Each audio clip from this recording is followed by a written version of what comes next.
জীবনে যত দোয়া করেছি কবুল করে নিয়েছে কে? সব দোয়া কবুল করে নিয়েছে আল্লাহ, একটা দোয়া ছাড়া। কয়টা? আহমদ ইবনে হাম্বলের কৌতূহল, কিউরিয়াসিটি আরো বেড়ে গেল। কি? সব দোয়া কবুল হয়েছে, একটা দোয়া ছাড়া।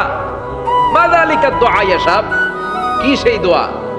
যুবক এবার বলতে শুরু করলো, আমার জীবনে যে দোয়াটা আল্লাহ কবুল করে নাই সেটা হচ্ছে আমি আল্লাহর কাছে অনেক চেয়েছি, অনেক দোয়া করেছি, যে আল্লাহ শুনেছি এই জামানার সবচেয়ে বড় মুহাদ্দিস, তার নাম নাকি ইমাম আহমদ ইবনে হাম্বল।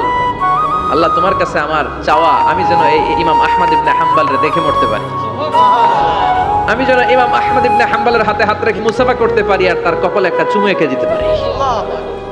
আহমদ ইবনে হাম্বল আবেগপ্রবণ হয়ে গেলেন, চোখের পানি ছেড়ে দিলেন, বললেন, যুবক তোমার এই দোয়াটাও কবুল হয়ে গিয়েছে। আহমদ ইবনে হাম্বলের দেখা সাক্ষাৎ পাওয়ার জন্য আহমদ ইবনে হাম্বলের বাড়িতে তোমার যাওয়ার দরকার নেই, আহমদ ইবনে হাম্বল তোমার দরবারে ছুটে এসেছে। আনা আহমদ ইবনে হাম্বল মুহাদ্দিসুদ দাহর, আমি নিজেই আহমদ ইবনে হাম্বল।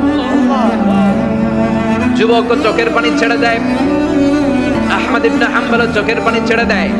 যুবক চিৎকার মেরে ইমাম আহমদ ইবনে হাম্বলকে জড়িয়ে ধরে, হাতে হাত রেখে মুসাফা করে, কপালের মধ্যে চুমু খায় আর আল্লাহর শুকরিয়া করে বলে, ও ইমাম, আসলে এই দোয়াটাও আল্লাহ আজকে কবুল করে নিল।